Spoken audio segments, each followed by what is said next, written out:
Hi everybody, Miss Figs here. I was just going to show you guys a little bit of contour drawing, and we're going to practice blind contour. Now, a contour is the outside edges of something. So when you think of a traditional line drawing, those are usually contour drawings.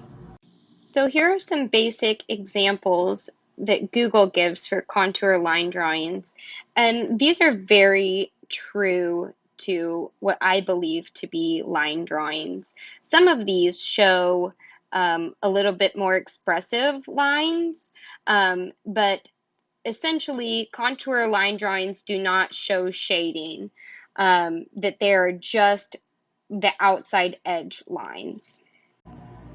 Hi everybody, so for this first contour line drawing practice, we are going to be using an 8x10 piece of paper from your portfolio.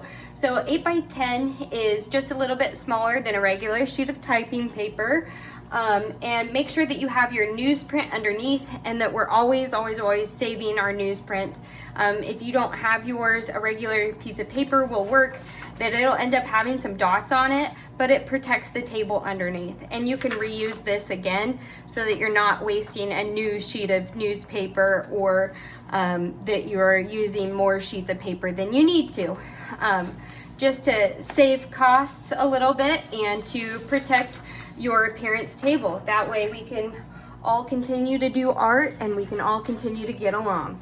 All right, so for a blind contour drawing, that's really just like we talked about, the outside edge of what you're drawing, and it's going to be where you're not looking at the paper, you're only looking at the subject that you're drawing. And I always argue that blind contour is the best way to practice seeing, which drawing successfully is hugely about replicating what you see rather than what you think you see.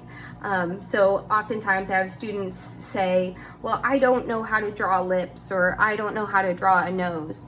But you're not drawing lips or a nose, you're just drawing what's in front of you, especially if you're trying to make it in someone else's likeness. That it is about learning to see and practicing documenting what you're seeing. So without further ado, I hope that everybody can see this. I'm going to get out a fresh piece of paper and put it on top of our star sheet. I call these star sheets that have all the dots on them. Remember to save your star sheet. If you're somebody that has tape at home, sometimes it helps to tape the corners, but I know not everybody has tape at home. So for today's exercise, I'm going to not be using tape. So I'm going to turn my body first so that I don't have the likelihood of cheating, right? Because cheating would be looking at my drawing. I'm not looking at my drawing for this. I'm only looking at my hand because I'm drawing my thumb. And so I want to make sure that I'm being true. And so I'm going to start at, if my thumbnail was a clock, I would start at 11 so that I remember where I started, so I'm not drawing anything twice. And I'm going to try to hold the position for longer. So I remember how my hand was, and I remember where I started so that I'm not double covering a certain area. So I'm going to make sure that this is large, and that can be kind of challenging. So it's important to have your eyes moving at the same speed as your marker. Remember, if you're using Sharpie, that you want to have something underneath. All right, we're gonna start, and I'm just gonna go with it, and I'm only looking at my hand. I've got a little hangnail here. I'm documenting all of the details, and then I'm gonna come back down. This is some squishy flesh, and then here is the ring on my ring finger. And I'm coming back down and around.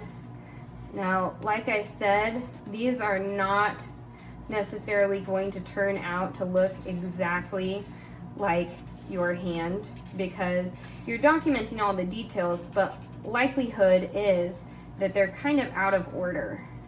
I've got kind of a lump and bump here, and I'm going to come around, and then this is my middle finger here, and then it's got kind of wrinkle in it where it's bent. And then this is my ring finger, comes across here. Oh, I forgot to come up to the rest of my thumb and get some of these details mapped in.